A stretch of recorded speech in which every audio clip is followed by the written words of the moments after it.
Welcome to the Crash the Pond podcast. It is a Monday, August 22nd edition of the podcast. And Jake, we're in the dead of summer here. We're in the absolute dead of summer. Nothing is happening. But you know what?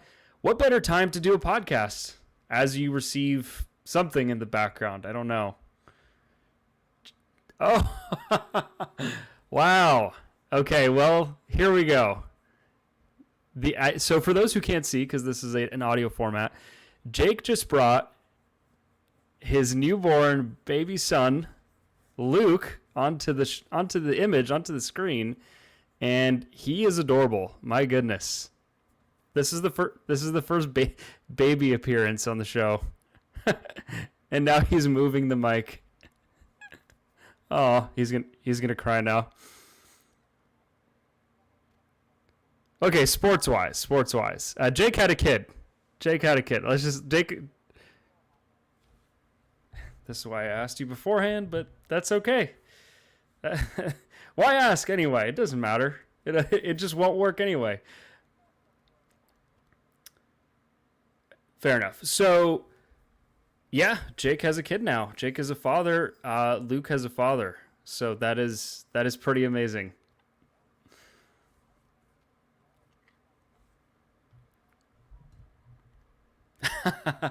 Yeah, you could go a couple different ways with that. You could do a pondling, a crashling, a CTPling. I think you've got a lot of room there to navigate as Jake cracks a beer. You know, Jake, I will say this. There's another first on this show that I want to point out.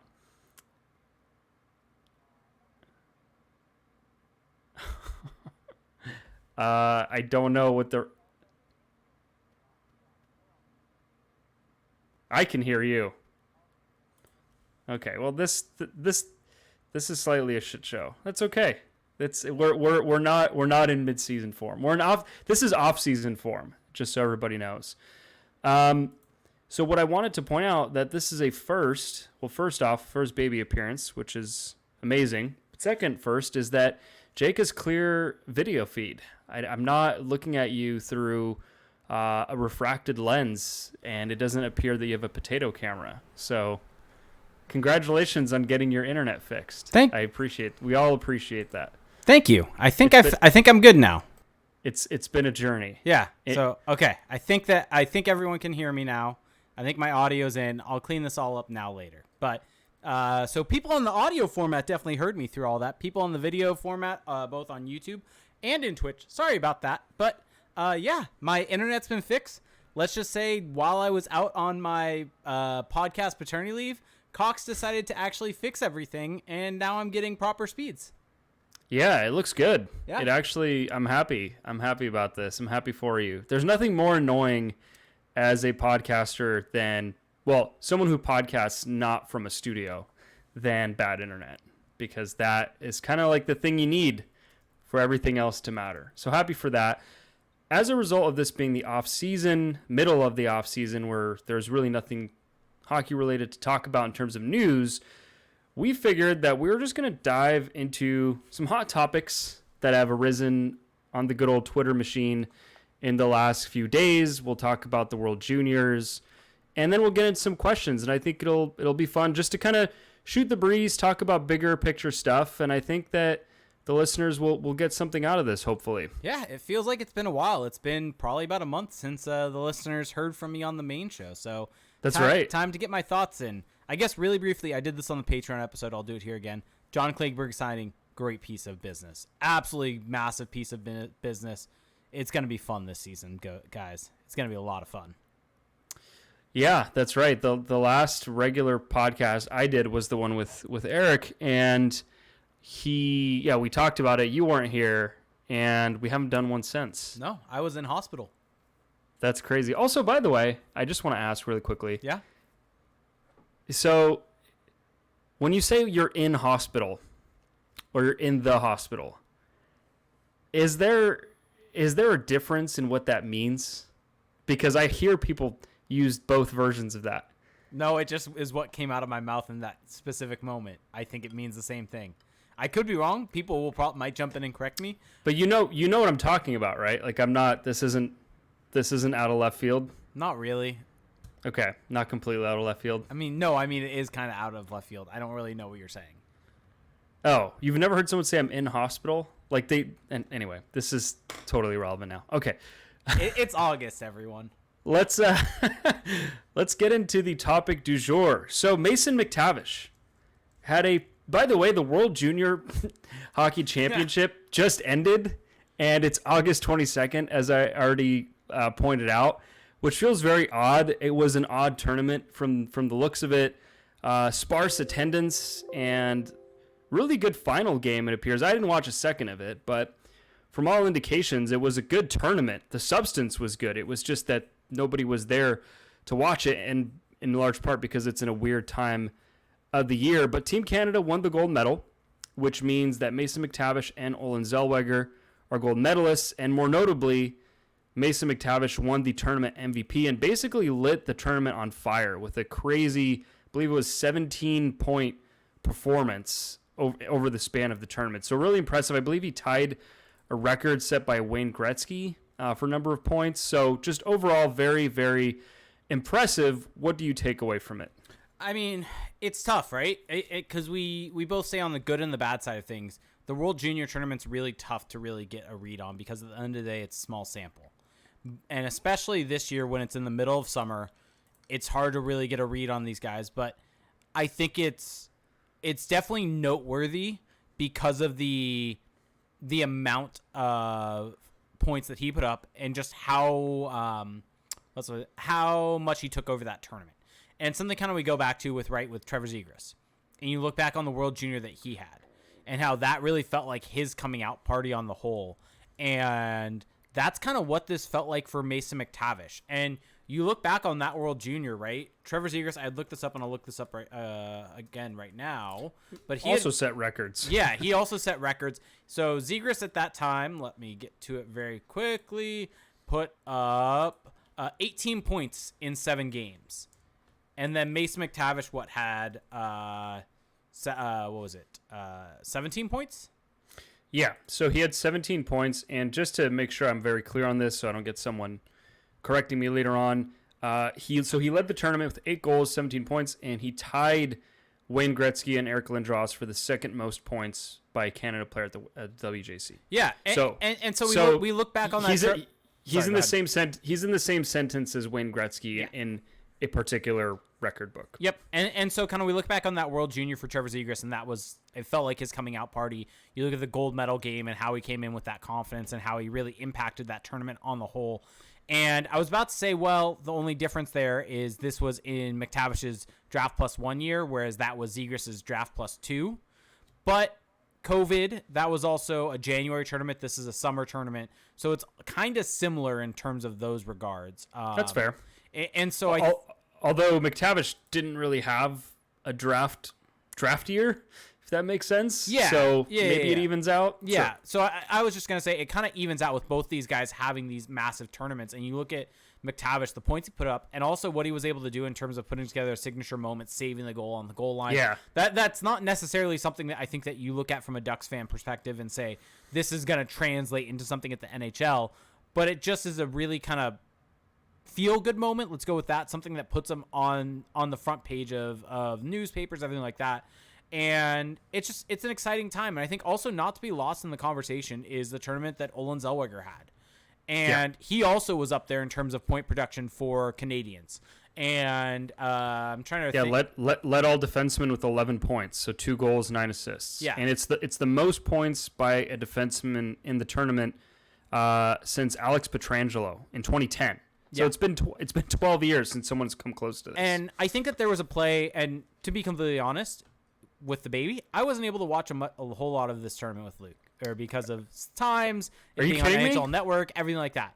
Gold medal game, I was able to find a way to watch though, and I think that there was a play in this game that I think really put Olen Zellweger's game in a nice little clippable format, and it was an assist he had. I believe it was on the second goal, where he's able to get his shoulder in and actually able to use his body to take a guy off the puck in the D zone. Gets the puck, transitions into the neutral zone with a clean zone exit with the puck on his stick, and then right around the offensive blue line makes a pass to set up a 3-on-2. And he's, I think, the high guy driving, and they end up scoring off of that. And I think he got an assist. It wasn't a highlight reel assist from him, but it was the play in the lead up to that I think was so important for him and really shows what type of player he's going to be and how important that type of style is now in this game. And so I think that Mason McTavish, there's a whole lot of highlights with the goals that he scored and the points that he put up. I think Olen Zellweger, while he has all the points, I think that there are moments like that really stick out to me. And I think it's similar to some of the games that he played for the goals last year where he had some moments, and with the goals, it didn't result in that one game in a point, but you could see the level of skill that he had and the amount that he was able to think the game at a different level. And I think we've had guys on this show, whether it was Mitch Brown or Chris Peters, I can't remember off the top of my head, but have come out and said that being able to think the game is one of the most important things because you really can't teach that. And it feels like Olen Zellweger has that ability. Yeah, I mean, just a quote here from Connor Bedard, who, if you don't know, he's the projected number 1 pick for next year's draft. By the way, seeing 2023 NHL draft makes me realize that famous 03 draft is going on its 20th anniversary, which is kind of crazy. Yeah. But Connor Bedard said about Zellweger that he's crazy good. His skill and skating and his deception are unreal. I'll just watch his highlights sometimes for enjoyment, which I feel like that's pretty high praise from one of the most skilled players we've seen in junior hockey in decades. Yeah, I mean, he is just exactly what you want out of a modern-day defenseman. And I think people are going to really look at his size and say, can he do it at the NHL? And I think that size is just vastly overrated at this point in time in the NHL. Yeah, you can succeed in spite of size. It's pretty clear that there's enough examples of guys overcoming it where just being small doesn't preclude you from being good. It can be an issue if you don't have other skills, but I would argue that if you're big and you don't have other skills, you're not going to succeed either, right? Like there's no size is not a sufficient condition or even necessary. It's just a factor in all of this, and it can weigh more depending on what else you bring to the table. So let's get into one of the bigger narratives that came out of this tournament, because I've been stewing on this, and Sunday morning, I believe it was, I was on a caffeine fueled just Twitter war. You don't say you caffeine with kind of law school right now? Shocker. Yeah, my new best friend. Just kidding. Caffeine's always my best friend. Nothing really new there. Oh, by the way, I just want to give a shout out to my local Starbucks today, because did they recognize you and say, "Do you want your usual?" Did you get your usual reference? No, okay. No. But so I'm a mobile order guy because I'm antisocial. I don't know. Same. It's the best. It's the best thing to do. It's just fast. It's faster. But so I had 2 shots of espresso this morning, and on my way to campus, I was like, for the afternoon stretch, might need a little more. So got a small, or as they would call it at Starbucks, tall cold brew. And I get there, and I see the label. It says tall. It says cold brew. It says my name, but it's literally a Trenta. They just gave me a jug. Did you take it? Yes. And by the way, Trenta is the biggest size. For people who don't know. Did not even drink half of it, and now I just have a jug of cold brew in my fridge. So anyway, total sidebar, but that's okay. It's August. No rules apply right now. So Sunday, caffeine-fueled Twitter war, and this had been brewing because earlier in the week, takes have been flying, Jake. That's what happens in August. People get a little delusional when there's only one tournament. We haven't seen NHL hockey in months. We haven't seen really the majority of the league in a long time. I mean, we haven't seen the Ducks since April, right? We saw hockey up until June, but it wasn't, or was it even, it was June, but that was just a handful of teams. So people are saying, and this is a take that I saw, and I don't want to name any names, but that Mason McTavish, not Trevor Zegras, will be the Ducks' best player in 5 years. And there's a lot of underpinnings to this argument, but let's just kind of gut reaction on its face. What do you think when you hear something like that? It's trying to trigger me. No, my gut reaction when I first hear that is it's frustrating, right? Because it feels like it's the old hockey man narrative, the old narrative out there that is the flippy pluck kid, the high skilled guy is never going to be as good as the guy that is supposedly better as a two-way player. And that's what it feels like to me by essentially pitting them against each other. And I think that is my frustration with that narrative. And I feel like at times it undersells what Trevor Zegras is going to become. And I think that is the other point of frustration that I have with that. I mean, Trevor Zegras at this point in time, he had a 60 some odd point season last year, which is not normal for a guy in his NHL, essentially first full NHL season. It had 61 points in 75 games as a 20-year-old in the NHL. That is not something to scoff at as a 20-year-old. And he is going to just get better because, as we've seen, some of that was a little bit driven by some shooting luck, things like that. He's going to get better. He's going to have better players around him on the power play also, and he's going to end up putting more points on the board at 5-on-5 also as a result of that because his numbers are just going to get better as the seasons go on and the years go on. And so I think that my frustration with that is it's underselling in some ways what Zegras is. And I think the better way to have this conversation is that Mason McTavish is a great player, and he's probably going to be a fantastic player. But you can have both be good and not necessarily have to compare them. The better way to have this conversation is Mason McTavish looks like he's going to be a 1 or 2C. Trevor Zegras, we have more information on, and it's pretty clear to me that he's going to be a 1C. So basically, the Ducks could end up with 2 first-line centers. Why is this a bad thing? Why are we having to pit them against each other and compare them? And I think that's my frustration. I mean, it's just the hot takery that happens at times. I've done it at times, and I'll do it again with saying that I think Olen Zellweger is going to be better than Jamie Drysdale. And so I'm feeding into that narrative right now by saying that. So I get where it comes from. But I think with Trevor Zegras, the frustration, I think, is that it comes from a place of this is a kid that doesn't play the game the way it's supposed to. And so he can't be as good as the guy that plays in the old-fashioned hard way. And I think that is my frustration. So I said and I think that all those are valid points, and I would agree with them. So I said I was not going to name names, but you know what? This is the world of podcasting. This is the world of takes. This is the world of analysis. And when you put your name on something and you put it out there, you are essentially saying, I'm okay with my name being attached to this take. And so I don't think there's anything wrong with me quoting someone. Ben Misfelt at BBM Hockey said on the 15th, said, sorry, Zegras, but Mason McTavish will be the Ducks' best forward in 5 years.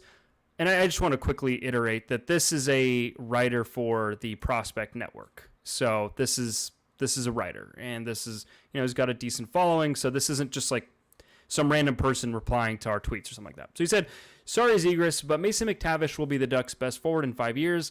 Puck control and strength are off the charts. Allows him to do whatever he wants in the offensive zone. Will be a monster in the tough areas and should have excellent underlying numbers. So here's the thing. He's not wrong. I don't think any of what he said about McTavish. But here's the thing, though, is that none of those things he said about McTavish are wrong. It's just, do those things being true about McTavish distinguish McTavish significantly from Zegras? Because you could definitely say that Trevor Zegras, for one, his puck control is off the charts. Yep. And that's supposedly what's making McTavish the best forward here, part of it. Zegras' strength is not off the charts right now, but does it have to be when you're that great at controlling the puck? You don't have to be necessarily strong physically in the corners if you're able to get the puck and dig it out in certain situations and have the skill to get around guys instead of going through them. Yeah, exactly. So strength, again, it's kind of going back to the size thing. I think strength is closer to being necessary, but I don't know if that automatically makes you a dominant player because everyone is really strong. These are all pro athletes. So I don't know if puck control and strength are really going to distinguish McTavish from Zegras, and there's just no way that McTavish's puck control is better than Zegras's. I think anyone looking at that will tell you the same. And then to the second point, allows him to do whatever he wants in the offensive zone. So I think that that's true right now for Mason McTavish, playing in junior hockey, playing in the World Juniors. But until we have seen him do that in the NHL, I think that that's a really bold claim. And I'm not so, like, it's not that I don't think it'll happen. It's just we don't have proof of concept. Because it's so bold, I just can't fully get behind it, which sucks because it makes it sound like I doubt that he can do it. It's just, how many players in the NHL can do whatever they want in the offensive zone? Like 10? Yeah. 15? There's not many, right? So this is essentially implying that Mason McTavish is going to be one of the very best players in the NHL, which I think no Ducks fan would be against that happening. And then said, we'll be a monster in the tough areas. I think that that's totally valid. I mean, he's showing that. I think that that will be potentially his bread and butter in the NHL on top of all the small area skills and should have excellent underlying numbers. Again, that's just one of those things where there's so much that goes into having excellent underlying numbers in the NHL that I think just looking at a skill set and how it applies in junior is just really hard to do. It's hard to project. It's way too much of a hypothesis, and it's essentially trying to make a bold claim off a hypothesis without proof of concept. And I think the tough thing is that we have proof of concept that Trevor Zegras is the number one center. The Ducks, we've talked about it, right? The Ducks haven't necessarily had a center that has put up points in the way that Trevor Zegras had in years. Right. From basically since Ryan Getzlaf's prime, probably. Right. And so to straight up say a guy that doesn't have that proof of concept yet is gonna be significantly better than him is just, it's just out there, and it's also just underselling necessarily what Trevor Zegras is. And so I think the better way to have this conversation is saying the Ducks are stacked. If Trevor Zegras stays on this path and becomes a first line center in the NHL, 80 point per game player throughout his career, and then Mason McTavish becomes a transition monster, I think that, let me ask you this question. If you had to say one of these players is going to be a higher point producing player throughout his career, which one would it be, Zegras or McTavish? Ooh, that's really hard because I think that McTavish does have the potential to be a good power play producer with his shot, but I think it can be harder to be a power play producer if you're relying on others feeding you. So Trevor Zegras, yep. I think that he kind of sets the floor for himself with his own creativity. Like, I don't think he's as dependent on everyone else to produce on the power play and even at even strength. So I'm going to go with Zegras. Yep. I agree with that. But still, like, I think McTavish is still going to be a 60-plus point player probably throughout his career. Yes. And so you end up with a first-line center, a second-line center that are essentially both first-line centers. Boo-hoo for the Ducks. Like, why is this made out to be this way? The better conversation is say the Ducks are stacked down the middle, that they have those two down the center. You also are still going to have Ryan Strome. You are going to have Isaac Lundestrom also. Like, this is a team that is absolutely stacked. And and Zegras probably is going to be playing with Troy Terry and Frank Vetrano this year. And so it's going to be a lot of fun. And so I think that kind of changing that narrative, changing that conversation is what I would like to see. Yeah, and I think that there is this whole notion, and you touched on earlier, that, it's two parts. One is that McTavish plays the game the way that, he plays it the right way, hard-nosed, north-south, all of this. And, I mean, that's true to a degree, but I feel like that's almost underselling Mason McTavish and his own skill level. And then the other part of that is that, Trevor Zegras, because he's not that strong, which, I mean, that's going to change. That's going to increase. Because he doesn't play this game the way that we like it, he's just doesn't fit, and he doesn't fit the mold of a true first-line center. As a result, McTavish will be the better player. I mean, people go as far as to say that McTavish's style is better suited for the NHL. Is there really one style or another that's better suited as long as you're just better at executing, that style? It goes back, right, to even thinking about the Michigan assist that Zegras had and how everyone was flipping out about it. The flying Z, is that what we call it? Whatever we want to call it. But at the end of the day, what did it do? It created a high-quality offensive scoring chance that scored a goal. Yeah. Why do we care how it happened? How is that different than a wraparound goal? How is that different than putting the puck into the crease and allowing for a jam? If Milano misses that, where's the puck? Right in front of the crease where guys can jam at it. So why is it considered a flashy, non-hockey play when it creates a high-quality offensive scoring chance? And I think that is what people are afraid of with Zegras, is that he is changing the way hockey is being played. And I think that there's a large part of the hockey fan base that pushes back on that. And I think that that is what we see with this. Agreed. And I also think that people, I mean, especially the people commenting on these types of discussions, are really looking to bring Zegras down. They see the highlights and they assume that that's the meat of his game. And first off, it would be pretty impressive if that's all he ever did was Michigan moves and these scoop assists. But really, and we've talked about this before, if you watch him play, but if you go into the tracking data, which is essentially the same as having watched the games, except everything got tracked so you can look back, Zegras is already a monster at entering the offensive zone with control, setting up teammates, setting up shots, getting shots on net. He's good at getting chances off the rush and off the cycle. He's good at getting the puck back in the defensive zone. Like, this is already a very complete player, and there's still there's elements of his game that need shoring up. Just ask Dallas Eakins. But the whole, like, you've already kind of touched on it, but the whole notion that he's the flippy puck guy, it's like, tell me you don't actually watch him play or have done zero research about his game without telling me. Is what I hear when someone says that. Yep, exactly. So this has all been, I just want to be very clear. This is a defense of Trevor Zegras. This is in no way meant to say that Mason McTavish is this guy, like, to bring him down. Because I think what we should take away from this tournament, and this gets into the next topic, what we should take away from this tournament in the last season is that Mason McTavish, for all intents and purposes, is done with junior hockey. Yep. In my mind. Yep. I believe we have to get into an ad read soon. Yep. Do you want to just do that now? Sure. Okay. We can definitely do that. So, hey, you. Yeah, you. Got bush? You definitely do if you haven't tried the best products from our sponsor today, Manscaped. Taking control of your bush is important.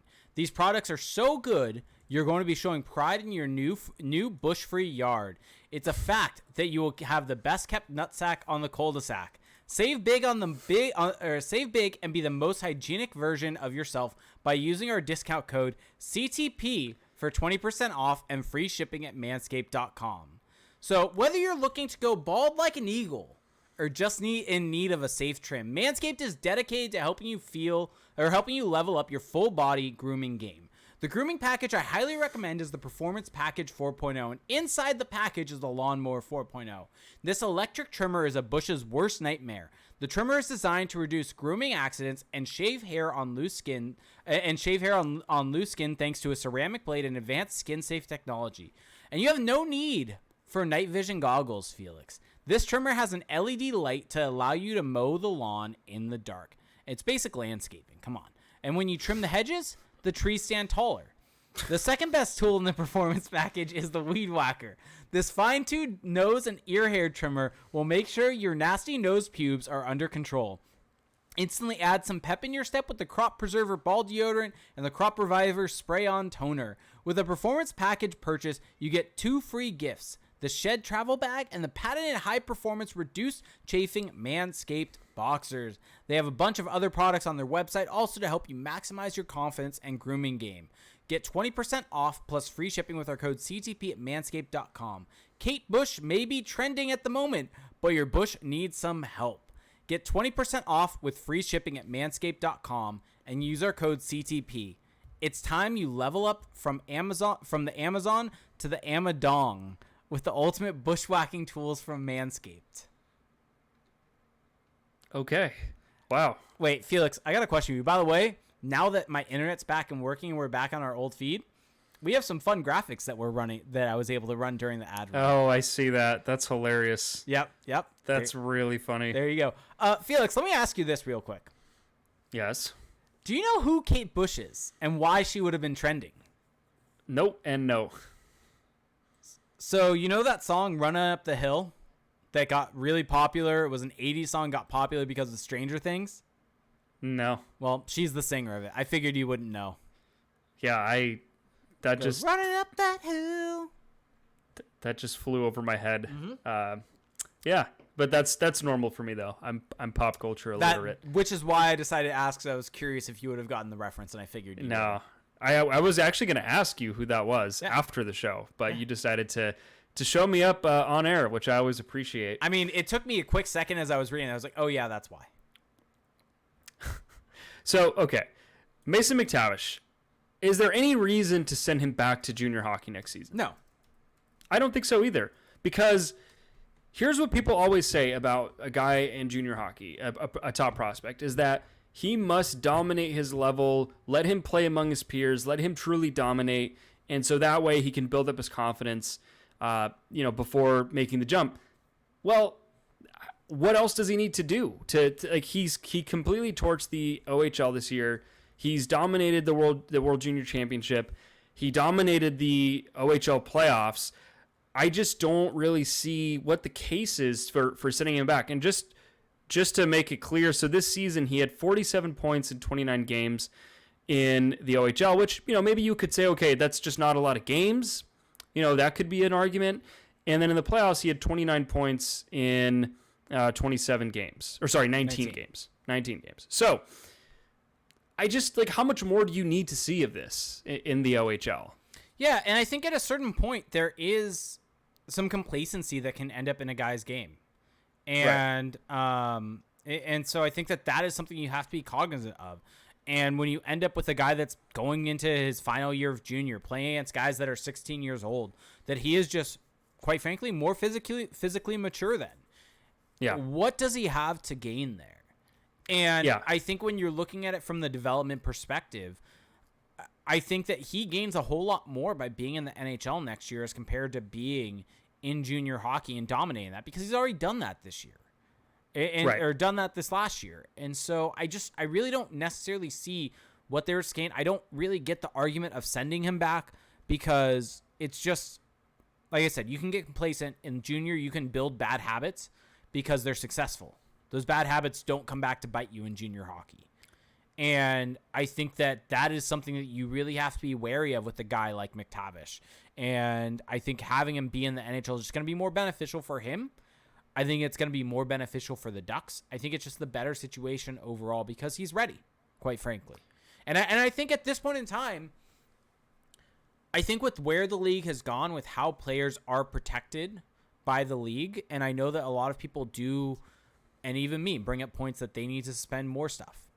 But I think that overall, the league, with the way that they punish headshots, have made it a safer place to play, and I think it makes it easier for young guys to transition their way into the NHL at a younger age. And we're seeing that with more and more young players making their way into the NHL and making impacts at a younger age in the NHL also. And I think that it's time for people to kind of change their mind on that. And I think some people may look at this in the sense of you want them to marinate, but it's time for him to be in the NHL. I think the one that you could maybe have a better case for is an Olen Zellweger, maybe because he is so young. Yeah. Because for those that don't remember, he was 2 weeks away from not being eligible for the 2021 NHL draft. He was almost 2022 NHL draft eligible instead of 2021.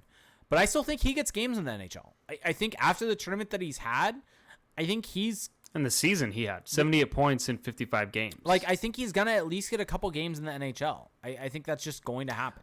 Well, so on the topic of McTavish, though, just to stay there for a little bit, I think that it's hard because I think that the case for sending him back is that, yes, he's dominated, but if you look at it, he had his rookie year in the OHL, which was the 1920, shortened season.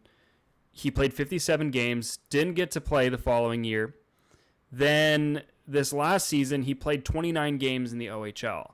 And so even though it's kind of been this long road, he hasn't really played that many games in Canadian junior hockey. And but the funny thing about all of this is that he's going to be 20 in January.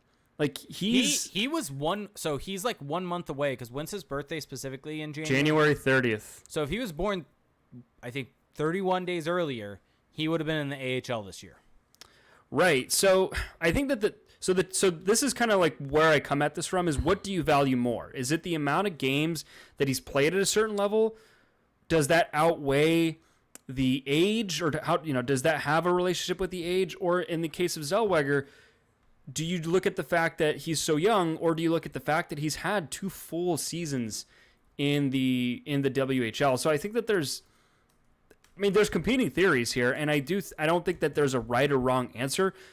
But in McTavish's case, I do think that if you look at the style of game, the physical profile, the fact that yes, he hasn't played that many games in the OHL, it's still been a 2-year, 3-year journey for him. And I just don't think there's anything left for him to prove there outside of just getting more reps, which he can get in the NHL, and which I think there is a spot for him in the NHL too. I think that the Ducks are probably hoping that he, has a good camp just so they can get him on the team. I think that that's what they want to bring him in-house. Well, yeah, and I think that the Ducks are set up in a really nice way to be able to insulate him in some ways, because they do have Adam Henrique on this team who can play center or wing. And so if you want to have Mason McTavish, I think, by the way, put him at center, let him play, like the same argument we had with Trevor Zegras. Let him play his natural position. I think that last year, fine, whatever, 18-year-old made the team, put him on wing, sure, whatever. This year, play him in his natural position. You can insulate him with Adam Henrique on his wing, and really kind of help him out there. You could do Adam Henrique, Mason McTavish, Sam Carrick. Yeah. That could be your quote-unquote third line. Put Max Comtois with Ryan Strome, and I'm trying to think about who you would put on the right side of that line. Maybe a Jakob Silfverberg, or you put Silfverberg with McTavish. Or you do Strome on the wing with McTavish. There's so many options with the amount of guys on the Ducks that can play center or wing. Do you think it matters what role he's in? No, I think roles are overrated. The old adage of, if you're just calling him up to be on the fourth line, then he might as well play in junior. No, I think roles are overrated when you're rolling 4 lines.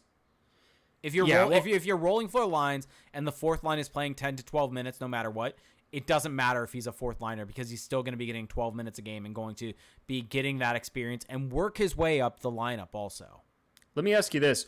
Will Mason McTavish be handled with kid gloves like Trevor Zegras continues to be? No, because he's not a flippy puck guy. he wasn't handled with kid gloves last year by Dallas Aikens. We have that proof right there that in the NHL, Dallas Aikens put him on the penalty kill, I think, and had him out there in late game situations. Yeah. He handled him completely different. Yeah, and so I think that, and so to that point, if Mason McTavish makes the team, I think he's not just going to rot on the bench. He's going to play, and good for him and good for the Ducks. I think that that's just organizationally, that's where he needs to be, and it just further drives them into this kind of next wave. And here's the thing that's always an option. Let's say he makes the Ducks, and he just looks completely out of place after 10, 20 games. Yeah. You can send him back. Yeah. Well, that's the thing that I think people don't really properly account for, is that, yes, after the 9 games, the first year of his ELC kicks in, but that doesn't mean that he's now stuck in the NHL. You can still send him back. Yes, you've incurred that year, but if you really don't think that he's belonging in the NHL, you can still send him back. And we've talked about it. That 9-game thing is a bit overrated. Sure, it does matter. Because I think it matters more for players of this caliber, because you'd probably rather delay paying these guys than like a Lundestrom. See, I think the opposite. Yeah, I mean, I just think there's a case either way. It's not. It's close. And that's my point, is that the argument for the burning a year not being a big deal is that he's going to hit his restricted free agency a bit earlier. He's not going to have the point totals they would have. Sure, he's not going to be at $894K cap hit for that third year. He's now going to be at maybe $2 or $3 million, but you're going to get him at more of a bargain than you probably would have on that second deal. So the second deal ends up being a little bit easier as a result of that. And so it's a give and take. And so you're getting to the higher cap hit sooner, but if you're in good shape cap-wise, then it's a little bit better because you're able to get him at a little bit better term because he doesn't have the point totals possibly. Yeah, I mean, right now his RFA year would be, if they don't slide this year, would be 2025. And that year, I mean, I'm just looking, there's no high-profile deal to really get done. I mean, Jakob Perreault is a RFA that year. Sasha Pasajov is an RFA. I mean, it just depends on what they do with Terry and Zegras. Actually, okay, maybe I take it back slightly. So that summer, these are the guys who are RFAs. Zellweger, Hellison, Mintukov, Pasajov, Perreault, Gaucher. But that's assuming those don't slide.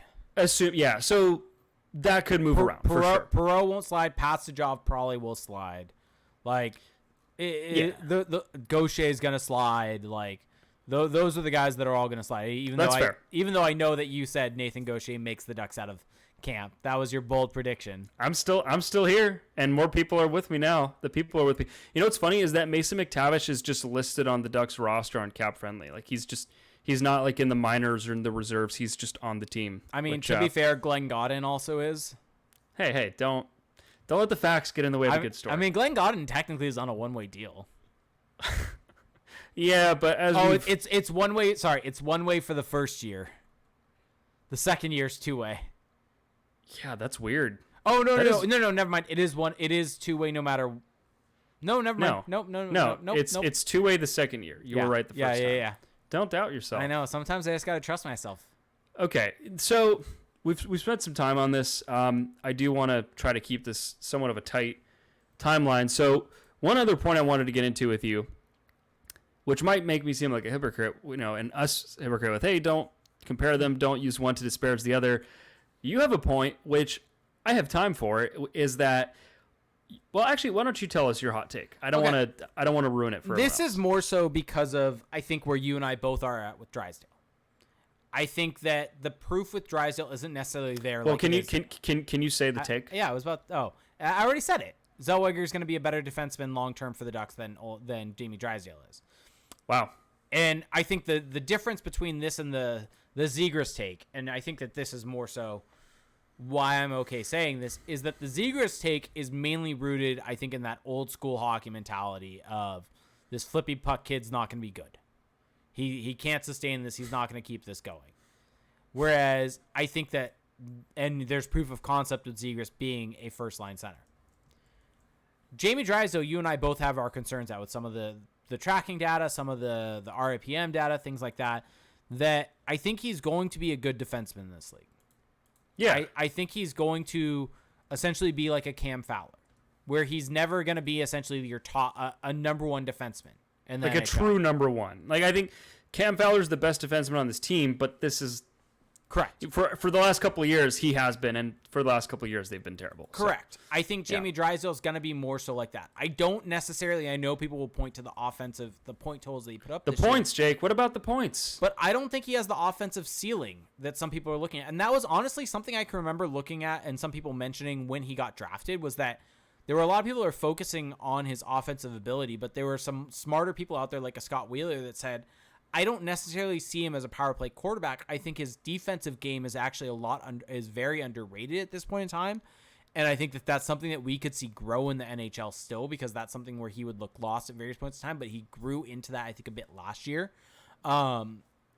Offensively, though, I think he's really good at transitioning the puck, but I don't think he has the vision and offensive wherewithal on a power play to be able to create chances for other people. And I think that is where Olen Zellweger sets himself apart, with his ability to not essentially just shoot the puck. And he really looks for that passing lane. And that was something I noticed a lot. And maybe I'm getting too far ahead of myself. Maybe I'm doing what people did with McTavish. It's highly possible. And that's the thing. That's why I mentioned that before we started this. Yeah, but I think it's important to at least have that wherewithal and that being able you're aware of how you're coming off. Correct. And I think that's important here. But I think that the way that Zellweger plays, his ability to transition the puck and his offensive ability to be able to create chances for his teammates, I think is something that I don't necessarily see in Drysdale. I don't know if I've ever necessarily seen that in Drysdale. And so that's not meant to be a knock on Drysdale. I just think that Zellweger is going to become the better defenseman. So that's a bold take, because although Zellweger has had incredible production, one of the most incredible seasons by defensemen. Mm-hmm. I don't know what the specific record is, and I should probably know that, but 78 points in 55 games is a lot. I mean, his draft year, obviously shortened there, but if you look at the body of work for Zellweger, what's intriguing to me is that he's already got 2 seasons in the WHL. He has the crazy point production. He has the skill set. I'm intrigued. But it's almost good. There isn't proof of concept in the NHL, whereas we have some for Drysdale. it's almost so good that I'm just thinking, well, what the heck is this? How much of this is going to translate? And I do think that a lot of his skills are projectable, and we did get a taste of it in the stint he had in the AHL, the one game he played in the playoffs. I mean, he picked up an assist, and you could see in the ice time that Joel Bouchard so graciously gave him at the end of the game that he's got this ability to manipulate forecheckers and to break the puck out, even against stiffer competition. And I do think that that's a very projectable skill, and he has this understanding of when to activate off the blue line. And just comparatively, between him and Drysdale, I think that anyone just watching the players would agree that Zellweger is just the more skilled player puck on stick. He's more creative. He's more deceptive. He's got this ability to get shots through, his ability to fake out defenders, get past guys. He's just better at that. He's, for the lack of a better word, he's more highlight reel than Jamie Drysdale is. So I'm going to let you address this. Poker Puck brings up, and something kind of we briefly mentioned, but there are only talking about Drysdale, there are only 6, 7, 19-year-old defensemen that ever have scored 30-plus points in the NHL, and Drysdale is one of them. I'll let you kind of mention both of us, I think, share the same view on this. So that's a stat that's been, thrown around a lot on Twitter, and I think that it's well and good that Jamie Drysdale has scored, that he has joined that group, and it's not without merit. Jamie Drysdale, I will push back on one of your points. This year I thought he was good on the power play. He wasn't necessary. He didn't look like a future power play quarterback, but the RIPM data does show he was a positive contributor at driving offense, and Fair. Just watching him play, he was good at getting shots through. He was good at activating. So I think he's got some upside there. But I think that evaluating defensemen through the lens of points is a really slippery slope, because there's just so much more that goes into defending and being an effective defenseman in the NHL, and even a great forward, than points. Points are just the end result, but points can be really noisy. Secondary assists, goals we know are prone to variance, bounces one year that you get one year that you don't get the next. So it's well and good that he got those points, and I think there's merit to that, but I wouldn't use that and to say that he's going to be this elite defenseman now because of that. Once a guy makes it to the NHL, we can really get a quantitative measure of the other facets of his game. And last year, Trevor Zegras, Jamie Drysdale was a terrible defender. When he was on the ice, the Ducks conceded offense against themselves, or they conceded offense at a well below average rate. Basically, when he was on the ice, the other team had its way. And so, despite the fact that he got points, if you can't defend, right? I mean, that's what people used to criticize Erik Karlsson about back in the day and say, oh, well, that's why he doesn't deserve the Norris, because he's all flash, no substance. And so with Drysdale last year, there was some degree of that. I'm not holding all of that against him, because I think he shouldn't have been in the NHL last year. Quite frankly, I think that he is a guy who was rushed. They did not give him another full season in junior, and he struggled in the COVID season. So all this to say that, I wouldn't look at the points as this big kind of reason for saying he's exceptional. I do think you're underselling Drysdale just a touch, because I think that you can see in the tracking data that he's already very good at getting the puck up ice. He would be like a Cam Fowler. Is that underselling him? Well, I think that you say that, but then you say other things. Fair. That kind of fair. Right, like the Fowler thing is well and good, but it's also followed up by a lot of other critiques. That's fair.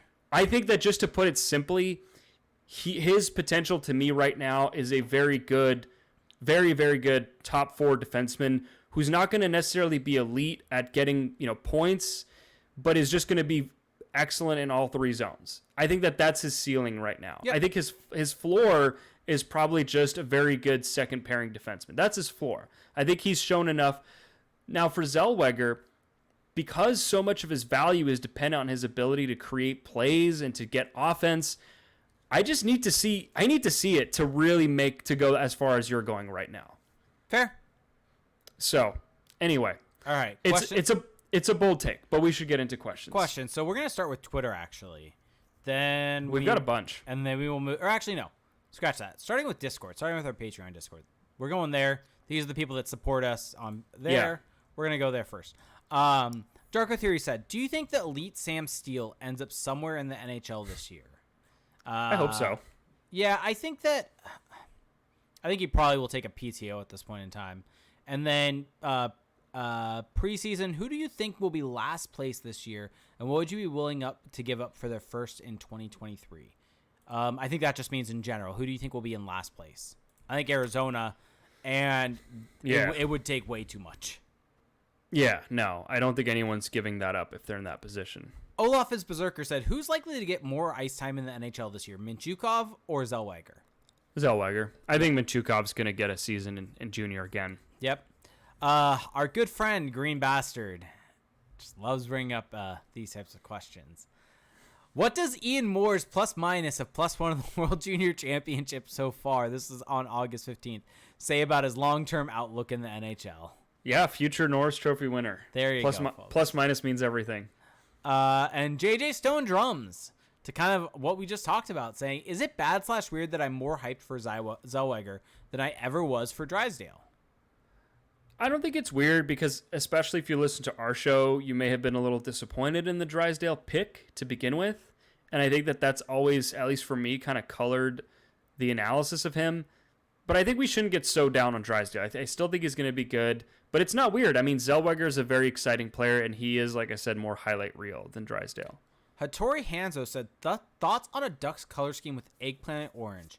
Kind of like a Virginia Tech, but with eggplant as compared to maroon. Also, I don't like the jerseys with the glittery gold or silver. Hates the Vegas jerseys for that reason, and also don't like it on the Web D ones. I don't know. I feel like you should answer that first part of the question. So I've seen mock-ups with kind of a mishmash of doing orange with the eggplant, and I'm just not a fan. It's fun, though. But I'm just not a fan of that color scheme. Like, for me, I love the eggplant and jade, and I think those colors work together. Yeah. And it's probably a nostalgia for me also, where it is I don't like this change. Give me what it was.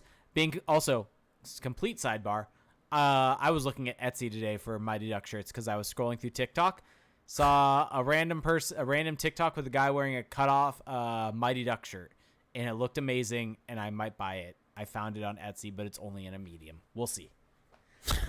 Wow. Yeah, but no. So I don't like eggplant and orange. I think if you're gonna go back to eggplant, go to eggplant and jade. Keep the orange for a third jersey.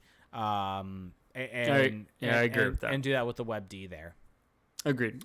Heyo Deflo said, there's been recent speculation that Dallas Eakins was not given full control over lineup construction during Bob Murray's tenure with the team.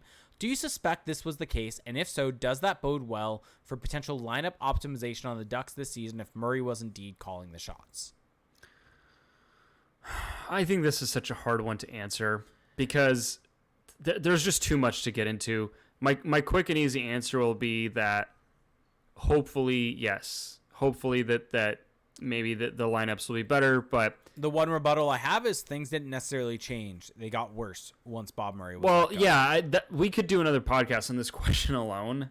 I'm just going to say that we just don't know the extent of Murray's involvement. Does it mean, hey, play these certain guys, play these certain guys, and play them in certain situations? And if X situation arises in X way, then do this, play these.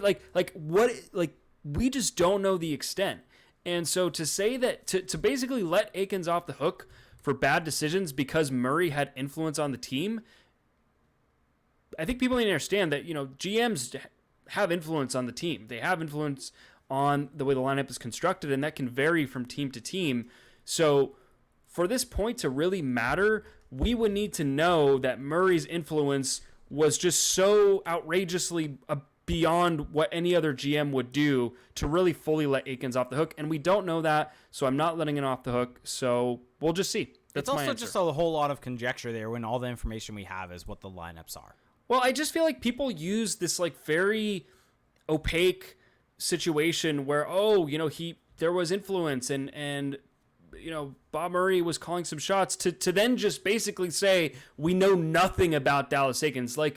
The logic there doesn't match. If you want to say because of the influence of Murray that we might not really know enough about Eakins, I think that's more of a fair point. But if you're going to say, well, we know this little anecdote, so because of that, we just don't know anything about Dallas Eakins on the last 3 years, Like, come on. Like, the logic just doesn't fall. Yep. Coldfire Ass says, who do you think had a more dominant / impressive World Junior Championship tournament? Zegras last year or McTavish this year? I'm going to go Zegras just because I watched that one. Yeah, we watched, and he had, let's just say, he had more points. I know we've rallied against points, but you know what? It's a simple, easy comparison, and we don't have a whole lot of other data. Yeah. D Frenzy says, if McTavish gets sent back down to junior, gets sent down, does he go back to junior? And is there a point same for Zellweger? So yes, to answer the question about kind of the logistics of it, McTavish, you have to essentially, if you were drafted out of the CHL, which I believe applies to Minchukov also, because he was drafted out of the OHL, even though he is Russian, you have to be 20 by December 31st in order to be AHL eligible due to the AHL CHL agreement. And so Mason McTavish is not going to be 20 until December or until January. Zellweger's not going to be 20 until over a year from now. So neither of them are AHL eligible. Once they get sent back to junior, they have to stay there also. And so is there a point with Zellweger? I think there might be a point. You could maybe talk about physical maturity, things like that. McTavish, I see less of an argument for it, though. McTavish be in the NHL. Yeah. Jassy said, who wins a cup first, in Vegas or Seattle? Good question. Yeah. Man. Let me pose the question a different way. Will Vegas win a cup in this window that they've kind of built for themselves? I'm going with no now. I don't know if they make the playoffs. They don't have a goalie. Well, okay, assuming they get a replacement level goalie, like just a whatever goalie, who's not good, not great, not terrible, just a fine goalie. And you look at that roster, do you think they're a playoff team with that roster? Yeah, I don't think they're a cup contender, though. So that's my thing, is that I just don't think they have this path to really reestablishing themselves. It's going to be really hard. So I don't think they're going to get a cup in this window, which means I'm going to go with Seattle. Yep, I'm going with Seattle also. Shane Wright and Matty Beniers down the middle. Man, let's go. They could be fun this year, actually, with that. Yeah. The Puff said, would you put McTavish, Zegras, and Terry on the same power play or split them? So here's the weird thing with that. So I'm trying to remember Terry. I feel like Terry's on the left side on the power play, right? Terry and Zegras, I think, were on same power play. They kind of alternate, yeah. So if you want to put McTavish net front or in the bumper spot, yeah, sure, why not? Yeah. Let's see it. Yeah, no real issue with it. I don't have an issue with messing with combinations on power plays also. Just tinker away. Yep, exactly. All right, so now we're going to go to Twitter questions, and then we'll get to Twitch. HockeyRare said, how many ads will be on the Ducks jerseys this year? So I think teams have started announcing, right, ads on jerseys. Columbus, I think, has one, right? I think I saw that with Johnny Gaudreau. I'm going to go with the Ducks have one on their jersey. Okay. Oh, by the way, I don't really have a stance on that. I got a DM this weekend that it was a question, but we've kind of addressed it, but I do want to point it out. This is from Hockey South, said, where should Zellweger play? I think we both agree. I don't know if we actually agree. Have we specifically said where he should play? He should start with the Ducks. I think, yeah, he should start with the Ducks. Let's see what he has with the Ducks. Is a European league an option for Zellweger? I don't know if either of us knows the answer to that. I believe it is. I think that he can go and play over in Sweden Sweden or Finland if he wants. What should happen? What will Anna push him into? What will the Ducks push him into? So I think that they're just going to play it safe with him. I don't know if they're not. I don't think they're gonna try to rush him, but they did rush Jamie Drysdale. So yeah, I think most likely he's gonna play in Everett. And the one thing also to keep in mind, I don't think putting him over in Europe is that beneficial for him. And the main reason why is I don't think playing him on the big ice surface is gonna do him any favors with his game. Well, the game is different, and I also just think that like the whole transition to a different culture, different country, all that, just for 1 year. It's just too much of a distraction. Yeah. Like let him just be in a comfortable environment where he can hone his game. Like McTavish, I think the big reason that he went over, first off, was the OHL wasn't going to be playing. Well, yeah. He's a citizen of Switzerland. Correct. Exactly. Yeah. So it's not a huge culture shock for him. Exactly. So Andrew Boydston asks, has the crow of doubting McTavish taste, or how has the crow of doubting McTavish tasted? Sweet, gammy, let us know. Well, I'm just going to say this. I've had my appetizer of crow. I'm still awaiting the main course. I can see it cooking in the kitchen, though, and it looks delicious. Oh, that's good. There you That's go. good. That's good. All eggs in one basket said, do we think Pat Verbeek will trade/sign for another forward? We try with Nino Niederreiter, or do you think they will add another defenseman, maybe a physical one? That's a great question because he said he wanted another forward, another defenseman. They got Klingberg. Still haven't gotten the other forward. So I'm going to say yes to the forward. God, I feel... Picture if they got Nino Niederreiter. I mean, that would have helped a lot. Yeah. That would have... This lineup would be a lot more interesting. Phil Kessel? He's not good, but it would be fun. Yeah, hot dogs. So on the defenseman point, though, I do think that they could use another defenseman, but I don't think they will because they have so many bodies at this point. Yeah. Defend the Nest said, this is a non-hockey question, so love you, John. Are you going to watch the new Game of Thrones series or House of Dragon, or are you still hurt by how the original ended? Or does Matt Smith override that hurt? This is an important question. I'm going to watch it. I guess this might be a hot take. I didn't mind the ending of Game of Thrones. I didn't think it was great, but I kind of went in not expecting it to be amazing because they clearly had to rush it and did it in a much shorter amount of time than they probably should have. It should have been another full season to play out this information, but once they announced the amount of episodes, I kind of knew that's what it was going to be, so I just kind of enjoyed the ride. So I don't hate it as much as everyone else does because of that. As for Matt Smith is going to make it weird for me to watch because he is my favorite Doctor, and so it's going to be very odd for me to see him in a different role. Anytime I see him in a different role, it's weird for me. I have no comment because I've never seen Game of Thrones. There you go, folks. Tony3, that's why people ask me the question and not you, to be clear. Tony3124, our good friend Tony, said, who is the Ducks' top prospect, McTavish, Zellweger, Mintyukov, or Luke Rudolph? I'm going with Luke Rudolph. Yeah. Lucas, he's by far. What would his draft year be? Oh, God. He was when is he first eligible to be drafted? He's in August 2020 or July 2022, so what's 18... 2040? 2040? Oh my God, that number is sickening. Yeah. Who's the Ducks' top prospects? Well, so this is something we've been basically talking about, but of those three, it's McTavish. Yeah, I think it's McTavish. It's McTavish. Steven Fabrizio, we've already kind of answered this, but I'll at least just give him a shout out. Do you think we still bring in another forward for Beek's previous comments? Yes. Verbeek has been a man of his word, so I'm going to go with yes. Yep. Barry Edding said, how do you counter the narratives that Zellweger's size will be an issue? I mean, I feel like we've spent a large part of the show doing that, but basically just that there's been other, smaller players that have succeeded. It's clearly not a necessary skill to success. He's got plenty of skating ability. His ability to read the game, read situations, and adapt is, very high level. And he's just very skilled, with his ability to handle the puck, his ability to deceive and to manipulate defenders. That's why he can counter it, because he doesn't need to be bigger than everyone else. Yep. All right. So now we're going to Twitch. So for those of you watching on YouTube, yes, we're on YouTube, youtube.com/crashthepond. Or if you're listening on your favorite podcast services, you can find us each and every Monday. Well, right now we're figuring that out. But once the season starts, I do that every time. Each and every Monday at 8 p.m. Pacific time. And that is going to be our time slot, I think, continuing to move forward. Right, Felix? We'll see. Okay.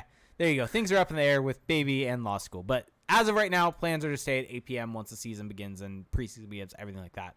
But you can support us there and watch us live. If you have Amazon Prime, you get one free Twitch Prime gaming sub each and every month. You do have to hit that subscribe button after 30 days. And you can be just like Fat Geralt and Heyo D-Flow by doing that. You get special emotes in the chat, special badges next to your name, and it does help support us more than you can imagine. So if you want to help us in a way monetarily, but that is completely free to you, that's one way to do it. And if you want to just follow us and hit that notification bell, you will get notified anytime that we go live. So that's also another way to just support us, just so you can tune in and watch us and know when we go live.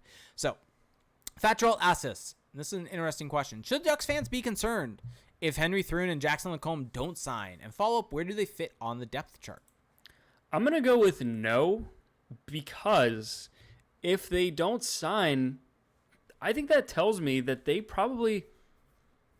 I think that they probably don't see an opportunity for themselves. It's kind of like why Drew Hellison was happy to be traded away from the Avalanche. And it's like, if you don't see an opportunity for yourself, that means that there's a lot of players ahead of you. And if there's a lot of players ahead of you, that means the cupboard is fairly stocked. So I wouldn't take that as like this referendum on the Anaheim market or anything like that. So I don't think they should be concerned. And if they do, I mean, if they do actually sign and blah, blah, blah, where do they fit? I mean, I think that they probably start out in the AHL and kind of work their way up. To me, both those guys top out as maybe second pairing. Second pair. I think second pairing guys. I think they're more so like in terms of where they're going to be in the NHL in a couple years. They're like a Josh Mahura, Simon Benoit.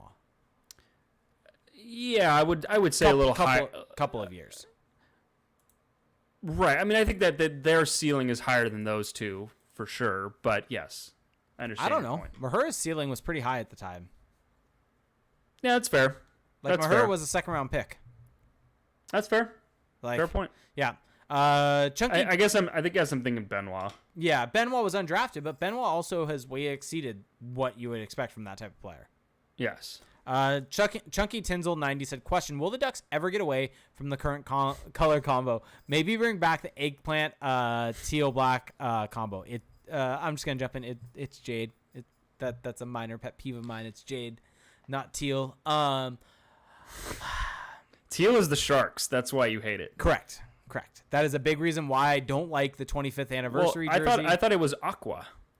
What? I've heard the broadcast call it aqua. No, it's eggplant and jade. They've said aqua. Well, maybe that's what they think, but they're wrong. You go back, it's always been eggplant and jade. So I don't think they're going to go back. I want them to. I don't think they will. I think the team needs to be sold for them to go back. And Probably. I don't think the team's going to be sold Probably anytime soon. DB Lowry said, is it just me or is the lack of goaltending keeping the Pacific Division wide open at the top? Yes. Although I think that Calgary is kind of the presumptive favorite right now. I think it's LA. I think Calgary's pulled away a little bit from LA. I guess, yeah, Kadri kind of helps that. I think that Kadri going there has made me more solidified in what Calgary is going to be this season. I think it's going to be between Calgary and LA at the top there. Yeah, and I think Edmonton has a claim to that. But yeah, because of the goaltending, though, it is still not just totally set in stone. Yeah, because I don't think LA's goaltending is necessarily set in stone. It could go anywhere, to be honest. Well, I mean, Jonathan Quick has been good. Yeah, but he's old. You know, he's 36. Like, hopefully it'll continue, but we don't know that. So depends on your perspective on that. With hopefully. Well, I just mean, you know, for his sake, you know, we don't want to see anyone drop off a cliff. Fair. But as a Ducks fan, you probably don't care / would want to see him drop off a cliff. So yeah. Anyway. And then you've got Cal Peterson also there, and who I think was not that great for them last year. No. And so yeah, it's really kind of up in the air, and that's why I think that. I mean, let's just kind of say this briefly. I think you and I both think the Ducks are in a position to battle for a playoff spot this year. Yeah, so people are really upset that I said that the Ducks should be competing for a playoff spot, and I think that they take that to mean that they're making it. I don't know how you take that as what I meant, but I think that if they should be competing. Oh, I think they make the playoffs. I think at a minute, is it crazy to say that they should be competing for a playoff spot? No, it's not. And this is, I think, the point that I think a lot of people are kind of missing. I think that people see Pat Verbeek selling off guys last year, selling off Lindholm, selling off Manson, selling off guys, and they were terrible after the deadline. Well, how are they going to be good? No, this is something I got in my mentions was they were terrible after the deadline. So how are they going to be good next year? Player development. Yeah, player development. That roster was gutted. I mean, to a degree. Well, yeah, and they've brought in Vetrano, they've brought in Ryan Strome, they've brought in John Klingberg. And so if John Gibson can just not fall off a cliff, let's be real, that's the reason the Ducks weren't in the playoff race last year. Yeah, well, that's why they dropped out of the playoff race. Correct. No, so, exactly. That is why they. To your point. And so this team, if they would have just gotten average goaltending, right, they probably would have been in the playoff hunt. If they had just gotten Anthony Stolar's goaltending, who is on the team. Yeah. So so kind of looking at it from that perspective.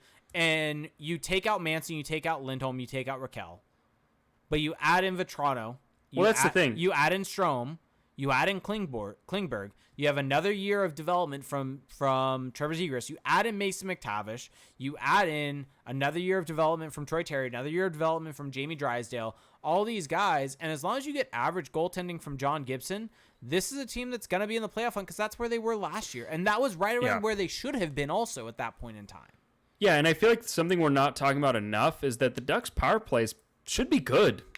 Like, I think they should have a good power play. They have enough just pieces where it doesn't matter how crappy the coaching is. Like, they should be good. Getting back to the point, though, is that I feel like people look at that selling and kind of forget the type of core that this team has built and kind of what they were able to do last year with that younger group. And let's just assume Max Comtois isn't a net zero and is able to actually... I'm not holding my breath on that one. Oh, let's just say he has some positive shooting regression, which is what should happen, right? Yes.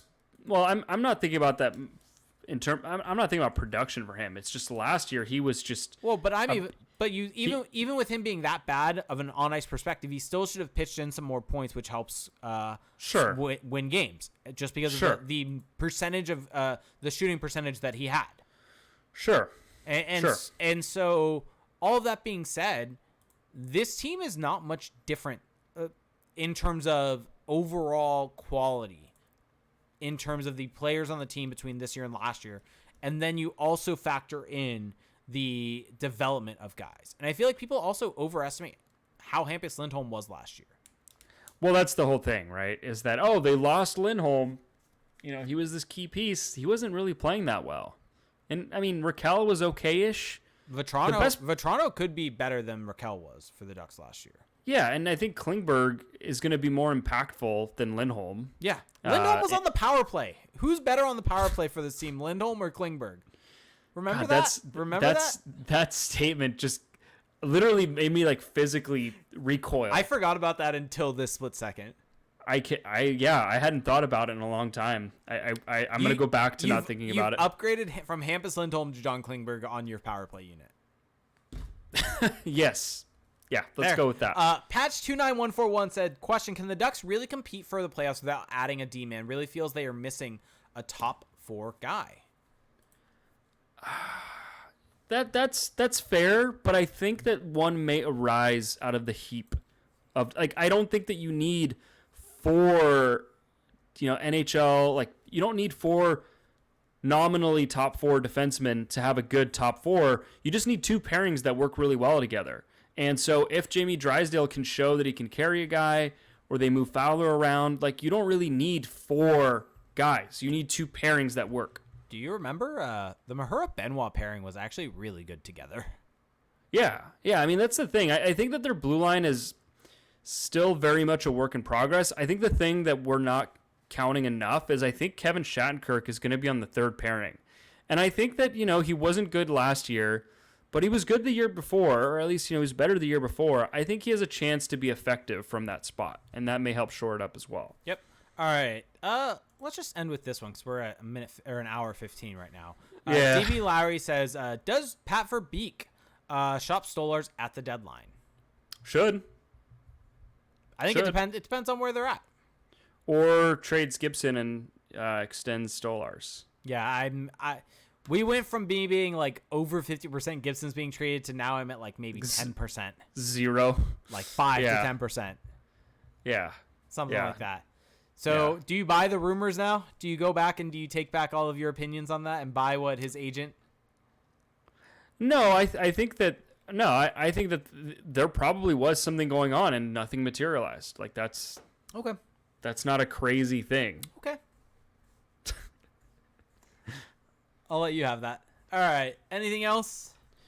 No. Someone asked though, will you rank the Pacific teams 1 through 8? And I kind of want to do that just for fun. So I'll just do mine really quickly here. You do that. I'll let you do that. Lou had a question for us. I think he's off doing other things. I think recording their late arrival show. So I will get to that after you're done. Calgary 1, LA 2, Edmonton 3, Vegas 4, Anaheim 5, Seattle 6, Vancouver 6, Seattle 7, San Jose 8. There you go. All right. Lou had asked me to try to essentially pick ducks that represent AEW wrestlers. Oh no, we don't have time. Trevor for Zegras this. is definitely the Young Bucks. That's the only one I really want to say. So I'll leave the rest for another episode. That might be a Patreon question. Lou, give that to us. I just needed to make sure Lou knew that Trevor Zegras is the Young Bucks. I can just see that one just going for a while. I want to say this though. I may be engaging in a post in and out run after this, and I have heard the rumors of the tomato bun, and I may give it a try. That sounds awful.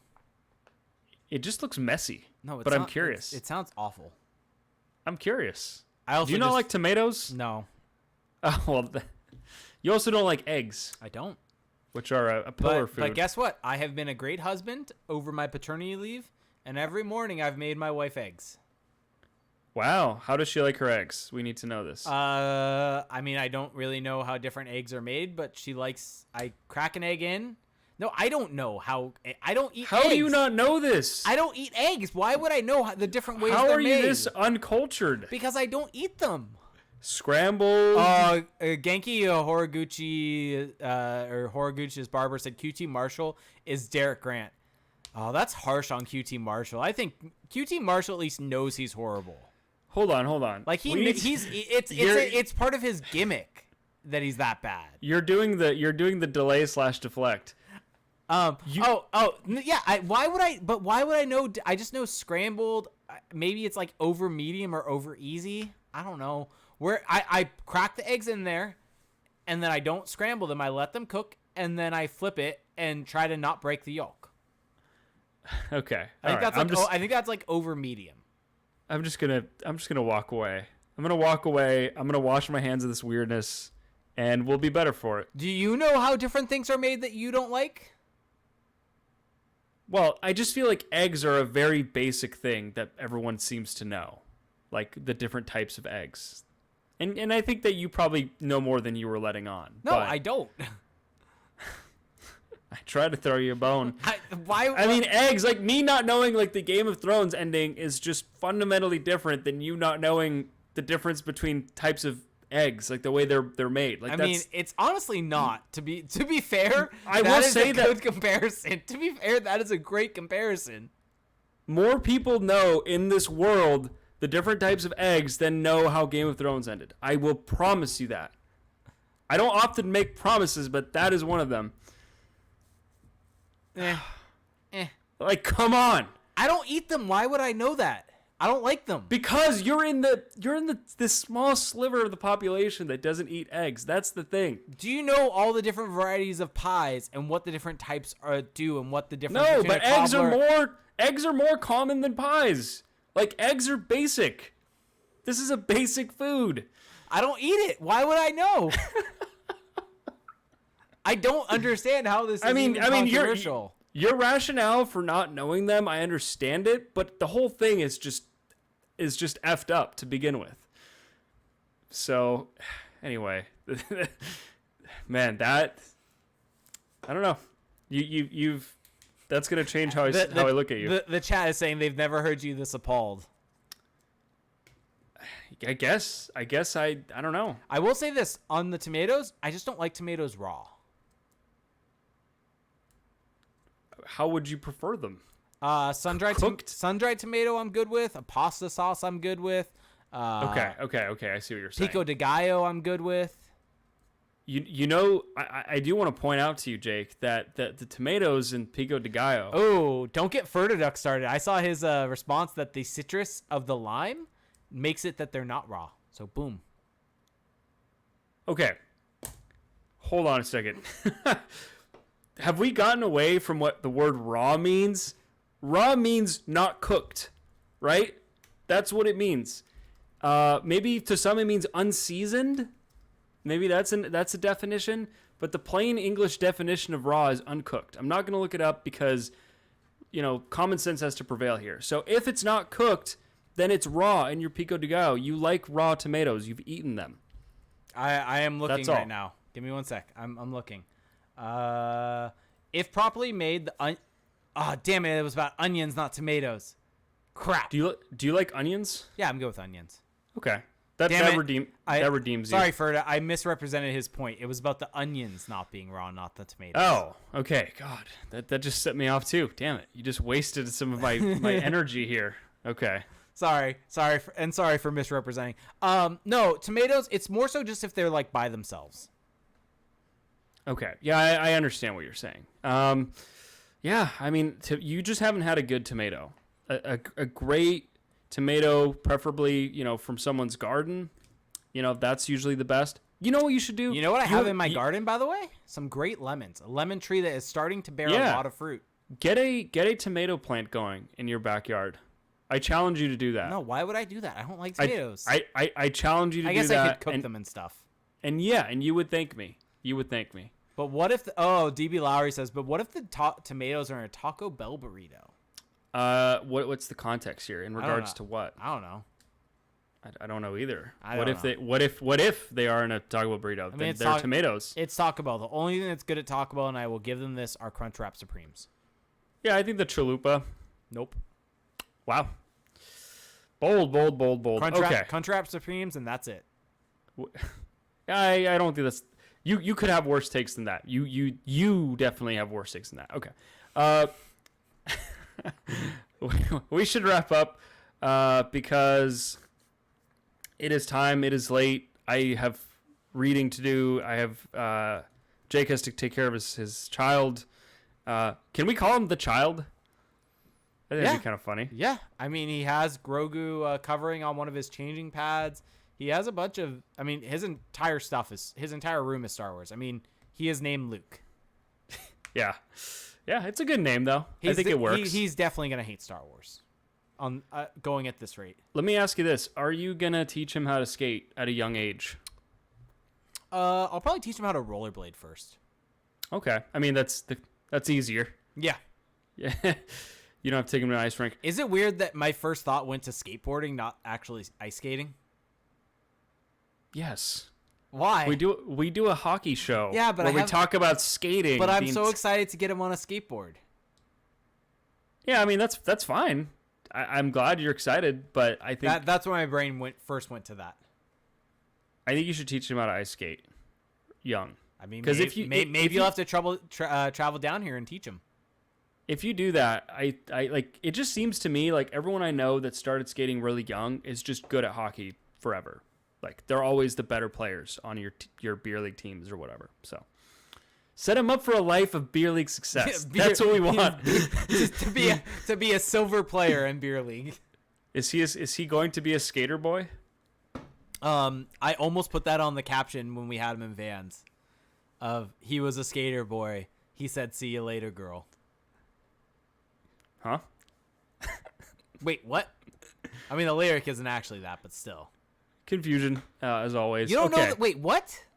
Wait. You don't get to... this is not eggs. No. Eggs. Wait. You don't know the line, he was a skater boy, she said, "See you later, boy." I've heard the line. I don't know. I couldn't cite where it's from. Is that a crime against humanity? Yes. No, it's not. Yes.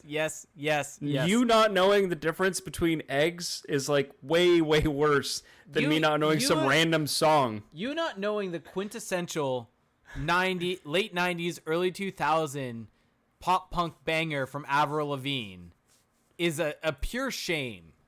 I don't know if it's pop punk really, but still. Oh, she's Canadian. Wow. Do you not wait? Why is this show still going? Wait, you didn't know that Avril Lavigne was Canadian? Why did you have to go and make things so complicated? Look, we need to get the hell out of here. This is I have egg on my face right now. Take us out. I'm happy with that being my last line. It went way over your head. Yeah. Okay. God, this I don't know what to say.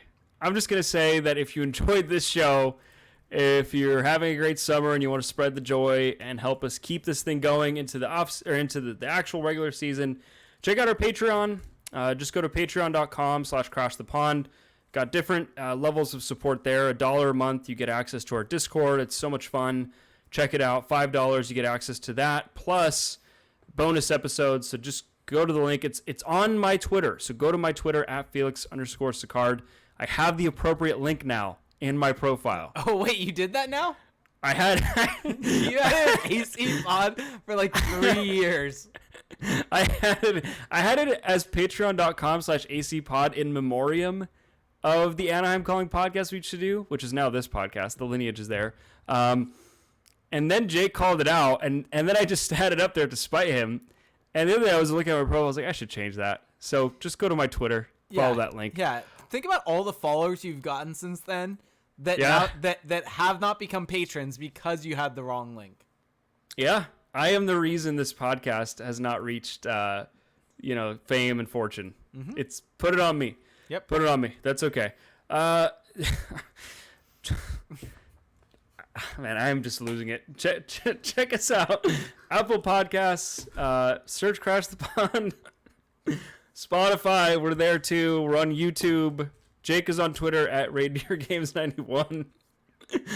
And that's going to do it for the show. Seriously, if you're still listening, I don't know how you made it. We appreciate it. We'll talk to you soon. Have a great summer. Bye. Hags. You get that one?